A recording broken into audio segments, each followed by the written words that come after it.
Shalom saudara yang diberkati Tuhan, apa kabar saudara hari ini? Biarlah hari-hari kita dipenuhi dengan anugerah yang begitu luar biasa, sempurna terjadi dalam setiap kehidupan kita. Nah, pada kesempatan kali ini saya ingin menceritakan sebuah topik yang menurut saya sangat penting sekali, yaitu adalah mengalahkan kejahatan. Tapi sebelumnya, mari sama-sama kita mau berdoa.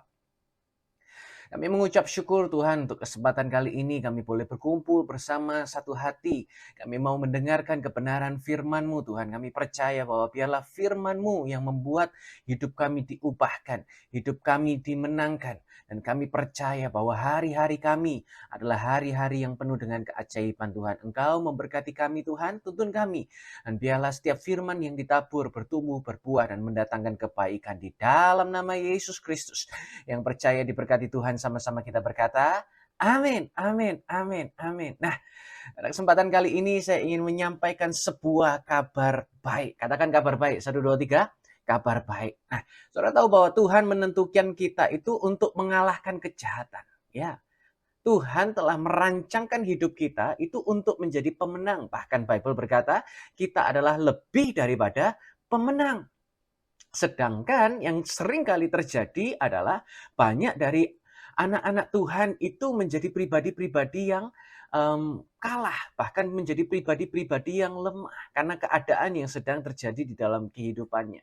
Nah, yang salah satu yang sering terjadi yaitu adalah di dalam keuangan. Saya mau berkata bahwa kemiskinan adalah strategi iblis bagi orang percaya. Saya ulangi lagi, kemiskinan itu adalah strategi iblis untuk menghancurkan orang-orang percaya. Sumber daya yang paling berkuasa di dunia ini itu adalah uang, saudara. Bahkan ada orang-orang yang baik berbalik melakukan kejahatan hanya karena uang. Uang bisa membuat orang jahat menjadi baik, dan uang yang sama bisa merubah orang baik menjadi jahat. Hari-hari ini kita mudah untuk terjerumus di dalam keadaan, situasi, dan ekonomi yang sedang kita alami. Tapi saya berdoa, biarlah setiap kita tidak terpukau dengan dusta yang iblis katakan dalam setiap kehidupan kita. Setiap kita menjadi pribadi-pribadi yang alami kemenangan dari Tuhan Yesus. Percaya, katakan amin. Banyak orang yang berpikir bahwa iblis itu jahat.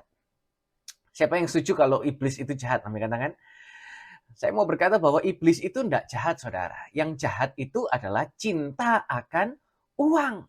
Bible berkata, akar kejahatan adalah cinta akan uang. Jadi yang jahat itu adalah cinta akan uang. Mau sebaik apapun permukaannya, mau sebaik apapun tertujuannya, atau semulia apapun keinginan kita. Tapi begitu kita tergoda dengan cinta akan uang, kita berubah secara instan menjadi jahat. Ya, ada dari saudara yang pernah merasakan semacam ini. Dulu dia itu baik loh. Dulu itu dia nggak begini loh. Tapi kok bisa ya dia berubah? Kenapa ya kok berubah? Ya. Mungkin awal-awalnya dengan tujuan yang mulia. Mungkin awal-awalnya dengan tujuan yang sangat baik. Tapi tiba-tiba di tengah jalan dia berubah menjadi pribadi yang sepertinya mementingkan dirinya sendiri. Kenapa? Karena cinta akan uang, semua segala sesuatu itu menjadi jahat. Bahkan kalau saya boleh simpulkan, semua persoalan yang ada di bumi ini, di muka bumi ini, yaitu benang merahnya adalah persoalan keuangan. Ketika sesuatu tidak berfungsi dengan baik, saya mau berkata bahwa penyebabnya karena uang. Dan saya bersyukur sekali di bulan ini gereja YHS membahas tentang pemulihan keuangan dan kesembuhan keuangan. Dan biasa di bulan-bulan Juli ini kan, Juni-Juli banyak pengeluaran. Ya, buat liburan kah, ya, buat bayar uang sekolah kah, buat belanja online kah, semua numpuk begitu kan. Dan saya berdoa, kesempatan kali ini semua saudara, warga surga, kita memiliki sistem keuangan, bukan sistem keuangan duniawi, tetapi sistem keuangan surga. Artinya apa? Setiap saudara semua diberkati. Apapun yang saudara kerjakan diberkati. Hutangmu lunas, daganganmu laris, tabunganmu berlimpah. Dalam nama Yesus yang percaya, kita tepuk tangan yang paling meriah bagi Yesus Kristus Tuhan kita. Percaya, katakan amin. Amin. Nah, ketika kita menjadi warga surga, kita ini harus belajar atau tahu sistem keuangan surga itu seperti apa. Ada prinsip-prinsip yang harus kita pahami. Ada hal-hal yang harus kita mengerti untuk kita ini menjadi pribadi-pribadi yang berhasil. Kenapa? Karena di sekolah kita nggak pernah diajarkan untuk mengelola keuangan dengan baik, saudara. Kenapa? Karena itu tabiatnya negara. Negara manapun tidak akan pernah mengajarkan saudara untuk menabung. Kenapa? Hanya dengan belanja ekonomi dari negara itu akan berputar. Kalau semuanya menabung, ekonominya tidak bekerja, ekonominya stuck. Maka dari itu semakin hari kita lihat di handphone, kita lihat di advertisement, semua banyak promo-promo kah, diskonnya kah, ya, supaya roda ekonomi itu berputar. Tapi kepentingannya kita sekarang berbeda. Ya. Bukan untuk kita selalu spend, tetapi kita tahu sistem keuangan kerajaan surga itu seperti apa. Ketika kita tidak punya pengetahuan untuk mengelola keuangan, maka yang sering terjadi, kita ini menjadi pribadi yang terjerumus di dalam hutang. Ada saudara pernah mengalami terjerumus dalam hutang? Baru-baru ini saya berjumpa dengan seorang pakar finansial ya, pakar keuangan yang bernama Angga Andinata. Saya sempat ngobrol dan ngopi sama-sama beberapa waktu lalu, dan dia di YouTube banyak sekali influence-nya ya. Kalau saudara mungkin mau nonton videonya. Dia ini pakar keuangan. Dan sementara saya tanya, kok bisa terjun dalam dunia keuangan? Ini seperti apa? Saudara tahu apa yang dikatakan dia? Aku terjerumus dalam hutang awalnya. Dan ketika dia merasakan bahwa ini aku hidup kok gali lubang tutup lubang, gali lubang tutup lubang. Seperti diserap gitu kan dalam sistem hutang yang tidak pernah selesai begitu. Dia mulai sadar akan literasi keuangan. Dan sekarang dia menjadi pakar. Nah, saya percaya saudara, bahwa hari-hari ini Tuhan itu tidak merancangkan kita ini untuk terjerumus di dalam sistem hutang, sistem yang menghancurkan, sistem yang membinasakan. Tidak. Tetapi saya percaya bahwa Tuhan Yesus ingin semua saudara menjadi kaya. Nggak ada yang salah dengan kita menjadi kaya. Katakan, saya kaya. 1, 2, 3, saya kaya. Kenapa? Karena kita punya Bapa di surga itu ya Bapa yang kaya. Kalau bapaknya kaya, nggak mungkin anaknya itu meminta-minta. Jadi kita, anak Elohim, kita semua adalah anak-anak Tuhan yang kaya. Setuju katakan amin? Setuju katakan amin? Ya, Tuhan inginkan kita ini diberkati. Bahkan Bible berkata, diberkati lebih daripada berkelimpahan. Kita memiliki hidup lebih daripada berkelimpahan. Apapun yang ada di dalam hidup kita, Tuhan inginkan kita memilikinya lebih dari berkelimpahan. Nah, untuk itu, ada prinsipnya untuk kita ini mengelola keuangan dengan baik. Ada hal-hal yang perlu kita pahami untuk kita ini tahu cara mengelola keuangan dengan baik. Yang pertama yang harus kita pahami bahwa Yesus adalah sumber berkat. Ya. Prinsip mengelola keuangan yaitu adalah Yesus adalah sumber berkat. Ini ada sesuatu yang sering kita dengar. Tapi saya mau berkata bahwa hal ini adalah wajib untuk kita pahami. Katakan wajib. 1, 2, 3. Wajib. Nah, hidup kita ini akan sejajar dengan apa yang kita pikirkan. Seperti itu juga kita akan memperlakukan uang. Dimulai dari pikiran yang benar. Ketika kita tidak terjerumus, ya, caranya bagaimana? Adalah dimulai dari pikiran yang benar. Kalau kita terjerumus, semuanya perbuatan salah karena apa? Pikirannya kita yang tidak benar. Maka dari itu kita harus paham benar bahwa Yesus adalah sumber berkat, bukan yang lain. Bukan kemampuan kita, bukan talenta kita, bukan keahlian kita, bukan koneksi kita. Tetapi Yesus adalah sumber berkat. Deuteronomi 7-8, mungkin nanti saudara bisa baca sendiri di rumah ya. Ini adalah perikop yang perlu kita perhatikan. Sementara bangsa Israel keluar dari Mesir, Tuhan berkata bahwa Dia adalah Bapa yang memberikan kuasa untuk bangsa Israel ini mendapatkan kekayaan, saudara. Ya, jadi Tuhan memberikan kuasa kepada Israel untuk mereka ini bisa mendapatkan kekayaan. Dan kalau minggu lalu kita baru membahas tentang pencurahan Roh Kudus. Apa yang terjadi ketika Roh Kudus dicurahkan dalam kehidupan kita? Ada kuasa ketika Roh Kudus hinggap di dalam hidup kita. Saudara perhatikan, baik di perjanjian lama, baik di perjanjian baru, saudara semua itu sama-sama mendapatkan kuasa. Katakan kuasa, 1, 2, 3. Kuasa. Kuasa ini apa sih, Pastor? Kuasa ini adalah kemampuan atau talenta. Tuhan yang akan memberikan kita kuasa. Jadi artinya Tuhan yang memberikan kita kemampuan, Tuhan yang memberikan kita talenta untuk kita ini mendapatkan kekayaan. Kenapa kok Tuhan melakukan ini? Karena Dia adalah Tuhan yang menggenapi janji. Apapun janji Tuhan hari ini pasti digenapi Tuhan. Percaya, katakan amin. Nah, perhatikan ini yang perlu kita pahami. Ketika Tuhan memberikan kuasa untuk kita mendapatkan kekayaan, Dia tidak sedang memberi karena iseng, saudara. Oh, kok nganggur ya? Ya sudah, tak beri kekayaan deh ini. Enggak, saudara. Tetapi ketika Tuhan memberi kita kuasa untuk mendapat kekayaan, itu ada fungsinya. Pertanyaannya apa? Ketika kita sudah diberkati, harus ada pertanyaannya kan. Ketika kita sudah mendapatkan sesuatu atau melakukan sesuatu, selalu harus didasari kenapa, ya? Untuk apa? Nah, sama halnya ketika kita juga mendapatkan keuangan. Pertanyaannya adalah untuk apa berkat ini? Bukan untuk siapa loh, saudara. Bukan untuk dibuat senang-senang, untuk dibagi-bagi ke siapa, bukan. Tapi ketika kita sudah mendapatkan berkat, pertanyaannya adalah untuk apa berkat ini? Apa yang kita bisa lakukan dengan berkat ini? Ya.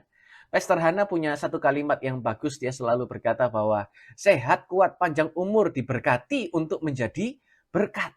Ya. Dan saya berdoa pada kesempatan kali ini, setiap saudara semua adalah pribadi-pribadi yang selalu diberkati Tuhan. Tapi ada berikutnya. Diberkati untuk menjadi berkat. Setelah kita menerima berkat, pertanyaannya untuk apa berkat itu? Karena setiap kita selalu memiliki tugas dan fungsi. Saya nggak setuju dengan orang yang berkata, kan sudah terima anugerah, Pastor. Ya sudah, rest saja. Menikmati saja ya, di rumah goler-goler ya, bengong saja ya. Menikmati kehidupan padahal usia masih muda. Saya berkata itu terbalik, saudara. Pikirannya ini sudah terbalik-balik. Seharusnya orang yang menerima anugerah, dia akan bertanya, aku terima anugerah ini buat apa? Dijadikan apa hidupku? Aku bisa lakukan apa dengan hidupku? Ya, kenapa? Karena sumbernya itu adalah Tuhan. Kita semua dipercaya Tuhan untuk melakukan sesuatu. Sementara Tuhan memberkati kita, apa yang ada di dalam kehidupan kita ini bukan hanya untuk kita nikmati sendiri. Saya pernah mendengar sebuah ilustrasi di mana kenapa ada air sungai dengan air selokan itu berbeda. Seringkali sungai airnya itu jernih, ya. Tetapi kalau selokan airnya cenderung jorok, bau, dan kotor. Kenapa perbedaan ini? Karena ketika air di sungai, dia pasti mengalir. Sehingga apapun yang ada di dalam air itu pasti selalu mengalir sehingga bersih. Tapi berbeda dengan selokan yang cenderung untuk mengendap. Ya, sama halnya dengan kehidupan kita. Sementara kita sudah menerima berkat, sementara itu mengendap, saya berkata bahwa itu tidak akan menjadi baik, saudara. Biarlah hari-hari ini setiap saudara menerima berkat, diberkati untuk menjadi berkat.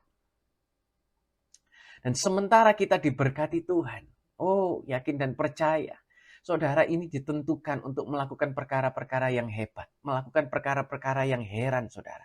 Kenapa? Karena Tuhan yang memampukan kita. Kejadian 1 ayat 26. Yuk kita buka Bible kita pada kesempatan kali ini. Kejadian 1 ayat 26 berkata begini.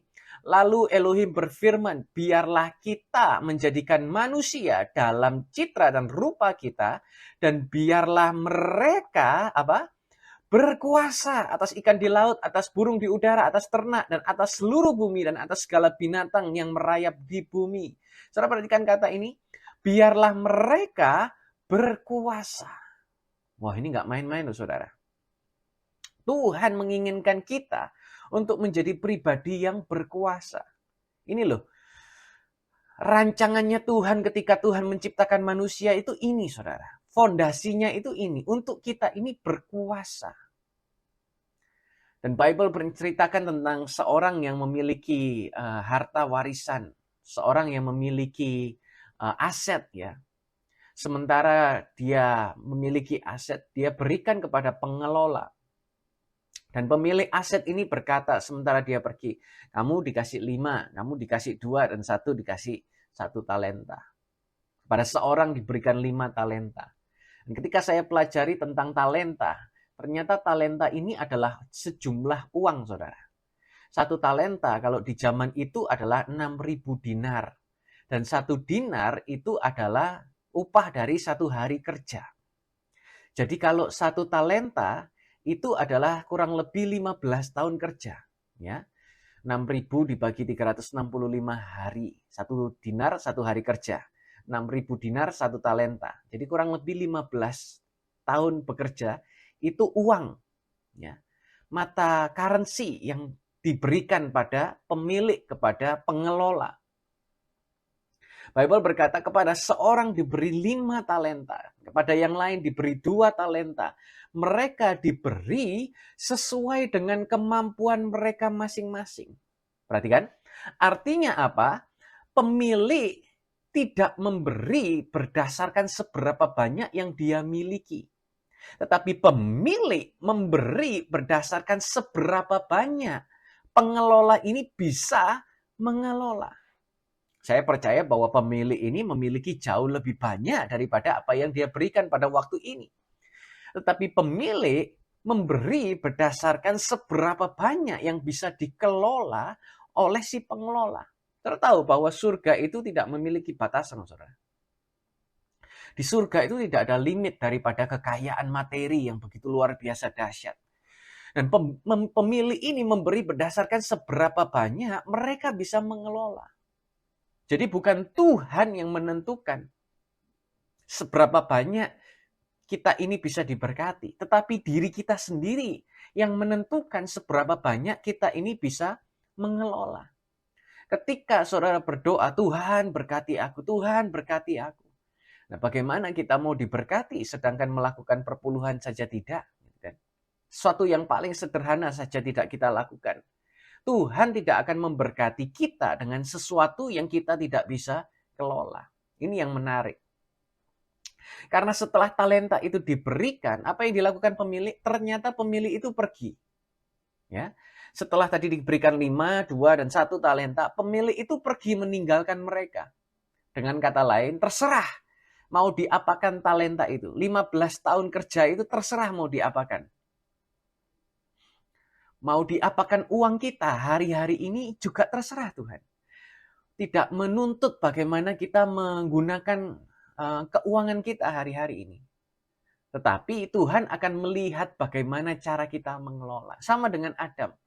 Setelah Tuhan menciptakan semua, ya, Bapa Yahweh berkata bahwa biarlah mereka berkuasa atas ikan di laut, atas burung di udara, atas ternak dan atas seluruh bumi, dan segala binatang yang merayap di bumi. Setelah itu apa yang Tuhan lakukan? Tuhan pergi loh saudara. Dan ketika Tuhan kembali, ya, setelah dia menciptakan semua, Taman Eden sudah diciptakan, dan ketika Tuhan berbicara, biarlah manusia berkuasa, apa yang Tuhan lakukan? Dia pergi kembali ke surga, atau entah pergi kemana. Ya. Begitu pada waktu-waktu tertentu, Tuhan kembali kepada bumi. Dia melihat, Adam, di mana engkau? Adam, di mana engkau? Dicari. Dan yang terjadi, Adam sembunyi.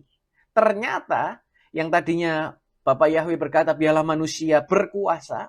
Begitu Tuhan kembali, ternyata yang berkuasa bukan lagi Adam, tetapi siapa? Ular. Seharusnya yang berkuasa atas ular itu Adam, tetapi yang terjadi ularlah yang berkuasa atas Adam. Saya mau berkata, seharusnya kita yang menguasai keinginan kita. Tetapi yang sering terjadi, keinginan yang menguasai kita.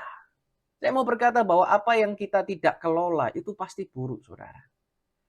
Ya, hari ini Tuhan berkata kepada setiap kita, biarlah kita ini berkuasa. Berkuasa atas emosi kita, berkuasa atas keinginan kita, berkuasa atas kebutuhan kita. Bukan keinginan yang berkuasa kepada hidup kita. Matius 25 ayat yang ke-16 berkata, maka yang menerima 5 talenta itu pergi dan bekerja dengan talenta itu dan menghasilkan 5 talenta lain. Jadi bagaimana bisa menghasilkan? Yaitu pergi dan bekerja. Siapa yang pergi dan bekerja? Ya pengelola itu. Ini terjemahan bahasa Indonesia, tetapi berbeda dengan terjemahan bahasa Inggris. Ini alasan kenapa kita harus study Bible, saudara. Karena kita kadang-kadang tidak mengerti satu konteksnya.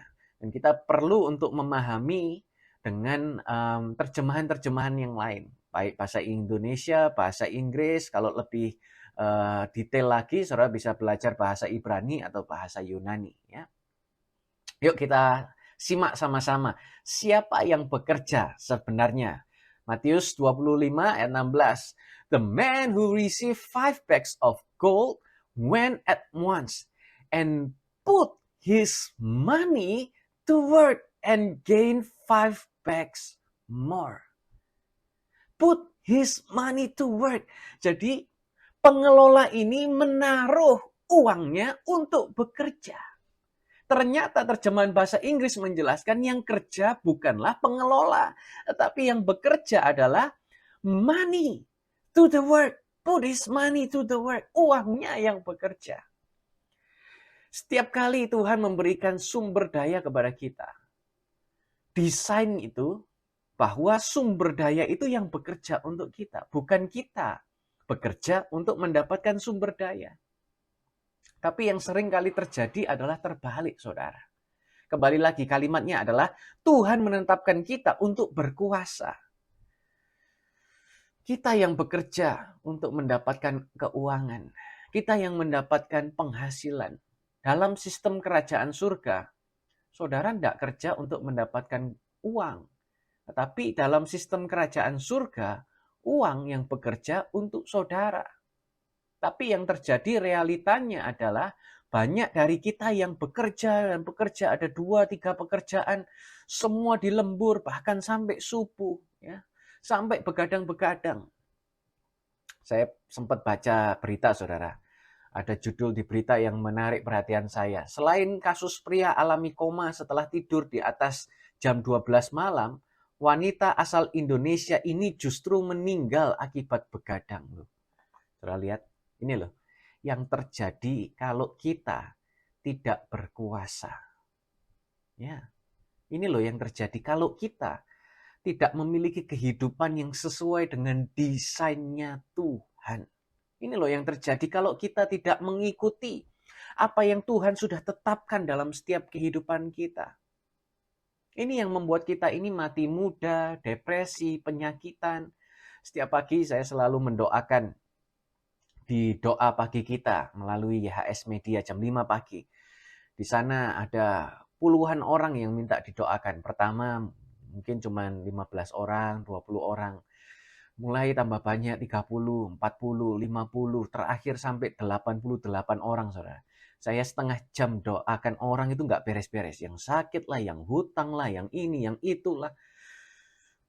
Bahkan ada ya satu orang sakit ya hipertensi, jantung, gagal ginjal, terus asam urat, diabetes, semua dikoleksi saudara penyakitnya. Ya, saudara tahu kenapa? Ketika kita tidak berkuasa, ya, kita menjadi pribadi-pribadi yang tidak berfungsi sebagaimana mestinya. Sedangkan kita ini membalik-balik prinsip kerajaan surga. Kalau saudara kerja untuk uang, pertanyaannya saya, juragannya siapa? Ayo. Hari ini kalau saudara kerja untuk dapatkan uang, juragannya siapa? Yang menjadi tuan itu siapa? Kita atau uang? Ya. Bible berkata, hanya ada 2 tuan di muka bumi ini. Bahkan Bible tidak menganggap iblis itu sebagai tuan, loh, saudara. Enggak ada kategori iblis itu sebagai Tuhan atau tuan, itu enggak ada. Tapi musuhnya daripada Tuhan itu adalah uang, mamon. Ya, Yesus atau mamon. Seharusnya yang bekerja itu adalah uang. Bukan kita yang bekerja untuk mendapatkan uang. Juragannya siapa? Ya, sebuah tujuan yang harusnya kita dapatkan. Kita harusnya bekerja untuk mendapatkan sebuah purpose. Apa purpose saudara hari-hari ini? Banyak sekali saya menemukan anak-anak Tuhan bekerja ya sekedar untuk memenuhi kebutuhan hidup saja. Bekerja ya hanya sekedar untuk bisa makan saja, bisa memenuhi sekolahkan anak, untuk bisa bayar tagihan listrik, dan ini dan itu. Padahal dia sendiri tidak menyukai apa yang dia lakukan. Bahkan seperti yang tadi saya katakan, hanya karena uang, orang yang baik itu bisa melakukan sesuatu yang jahat, saudara. Bisa melakukan kekejian. Akhir-akhir ini sedang marak yang dinamakan pickpocketing, ya. Jadi misal saya saya diajak kenalan oleh orang dari luar negeri. Dia baik kepada saya, dia berkata eh, punya tempat alat investasi, dia sendiri sudah untung berkali-kali lipat. Mau nggak saya ikut untuk investasi? Begitu saya masukkan uang, ternyata ditunjukkan keuntungannya mungkin 10-50 kali lipat, tetapi begitu mau ditarik nggak bisa keluar, saudara. Pickpocketing. Jadi seperti dikasih makan terus, kemudian disembelih. Ya, ini yang terjadi loh, saudara. Bahkan ada orang-orang ya yang sampai rela berhutang untuk berinvestasi dan investasinya bodong. Saya bisa bayangkan seterpuruk apa kehidupan orang itu hanya karena uang. Ya, seharusnya kita bukan bekerja untuk uang. Seharusnya kita hidup adalah untuk purpose. Ketika kita tidak mengerjakan tujuan atau purpose kita, kita hanya akan bekerja untuk uang, saudara. Satu waktu Yesus berkata di Matius 6:25, janganlah khawatir mengenai hidupmu, apa yang kamu makan atau yang kamu minum, atau mengenai tubuhmu, apa yang akan kamu pakai. Bukankah hidupmu lebih utama daripada makanan dan tubuhmu daripada pakaian? Perhatikan ayat 26. Burung-burung di udara, mereka tidak menabur, tidak pula menuai, bahkan tidak mengumpulkan ke dalam lumbung. Namun Bapamu yang di surga memeliharanya. Bukankah kamu jauh lebih berharga daripada mereka? Seberapa miris kita. Banyak dari kita yang gak bisa istirahat, gak bisa tidur. Bingung besok harus bagaimana bayar cicilan. Bingung besok bagaimana harus bayar uang sekolah anak. Dikejar-kejar debt collector. Tapi lihat apa yang Yesus katakan. Perhatikan. Perhatikanlah. Bukan cuma lihat loh saudara. Perhatikanlah burung-burung di udara. Pernah nggak kita mempertanyakan, kok ngapain ya Tuhan menyuruh kita untuk memperhatikan burung-burung? Ngapain liatin burung ini ngapain? Saudara tahu bahwa ternyata burung tidak pernah mencoba untuk menjadi binatang lain. Perhatikan, burung itu nggak pernah menyelam, saudara. Burung itu nggak pernah gonggong. Burung itu nggak pernah ngeong, saudara. Burung tidak akan pernah menjadi sapi. Burung akan terus menjadi burung. Ya, dia bertelur. Burung nggak pernah beranak, saudara. Tetapi hanya manusia adalah makhluk ciptaan Tuhan satu-satunya yang suka tiru-meniru. Seberapa sering kita suka menjadi pribadi hanya karena tuntutan zaman kita melakukan sesuatu yang seharusnya kita nggak lakukan. Suka tiru-tiru. Sementara semua joget-joget di TikTok, semua ikut joget di TikTok, ya kan? Kalau jogetnya Tuhan Yesus tidak berubah, nah itu nggak apa-apa, saudara. Kalau joget-joget yang lain jangan, saudara, ya. Perhatikanlah burung-burung di udara. Kenapa? Karena burung nggak pernah meniru binatang-binatang lain. Hari ini saya berdoa, tidak ada dari saudara yang melakukan apa yang saudara nggak harusnya lakukan. Nggak perlu saudara kita meniru berkatnya orang. Tuhan itu sudah menyediakan berkat saudara sendiri. Saya nggak bisa mendapatkan berkatnya saudara, dan sebaliknya saudara nggak bisa mendapatkan berkatnya saya. Hari ini kita harus paham benar bahwa Yesus itu adalah sumber berkat. Saudara perhatikan burung. Nggak pernah nabur, nggak pernah nuai. Tapi Tuhan, ya, Bapa kita di surga itu selalu memelihara. Apakah kita ini nggak jauh lebih berharga daripada burung-burung itu? Setuju katakan amin. Setuju katakan amin. Saya percaya, saudara semua itu adalah biji matanya Tuhan. Ya, nggak pernah ditinggalkan, nggak pernah dibiarkan. Apapun yang terjadi dalam kehidupan kita, ya, seharusnya Adam karena dosa dia dibinasakan. Tetapi karena kasihnya Tuhan, Tuhan menyembelih hewan, saudara, untuk Adam bisa menggunakan pakaian. Harusnya kita semua binasa. Tetapi karena Tuhan sebegitu mengasihi kita, dia rela mati di kayu salib, dia dikuburkan dan bangkit pada hari ketiga sesuai dengan kitab suci. Hanya untuk menebus kita. Kalau nyawa saja Tuhan berikan untuk setiap kita, apakah tidak lebih berkat yang Tuhan mampu sediakan bagi saudara dan saya? Oh, saya percaya kalau surga lantainya terbuat dari emas, Tuhan tidak kurang panjang untuk menolong setiap kita, untuk bisa memberkati kita. Apa yang belum pernah kita lihat, belum pernah kita dengar, timbul dalam hati kita. Tuhan Yesus sanggup menyediakan bagi saudara dan saya. Prinsip mengelola keuangan yang paling mendasar, yaitu adalah yang pertama, yaitu adalah Yesus sumber berkat. Nah, ini baru poin saya yang pertama, ya. Nanti poin saya kedua, ya, saya lanjutkan di waktu yang akan datang. Karena enggak cukup ini, sudah panjang saya ngocehnya. Baru satu poin sudah panjang. Dulu saya seorang pemalu, saudara. Suruh ngomong sebentar saya sudah selesai. Sekarang satu poin sudah habis ini durasinya saya. Ya. Prinsip kedua nanti saya akan lanjutkan di lain waktu. Yang pertama yaitu prinsip mengelola keuangan. Yesus sumber berkat. Yesus yang memberikan kuasa untuk kita untuk mendapatkan kekayaan. Biarlah ini saudara tanamkan di dalam pikiran dan hati saudara. Kita ini diberi kuasa loh untuk mendapat kekayaan. Dan apa yang kita nggak kelola pasti buruk. Bukan kita yang pergi untuk mendapatkan keuangan. Ya, ini yang harus kita kelola. Tetapi uang yang bekerja untuk kita. Ini yang harus kita kelola. Jadi kalau hari ini saudara masih kerja untuk mendapatkan uang, harus saudara kelola bagaimana caranya uang bekerja untuk kita. Nah, kita ngapain? Bekerja untuk purpose. Kita bekerja untuk mendapatkan sebuah tujuan, rancangan yang Tuhan sudah tetapkan dalam kehidupan kita. Bukan menjadi pribadi-pribadi yang suka tiru-meniru, tetapi menjadi pribadi duta Kristus, warga surga yang diberkati Tuhan luar biasa. Saya berdoa pada kesempatan kali ini, semua saudara melakukan tujuan, fungsi, tugas masing-masing, dan setiap kita menjadi yang terbaik di area kehidupan kita. Tuhan Yesus memberkati saudara semua. Amin.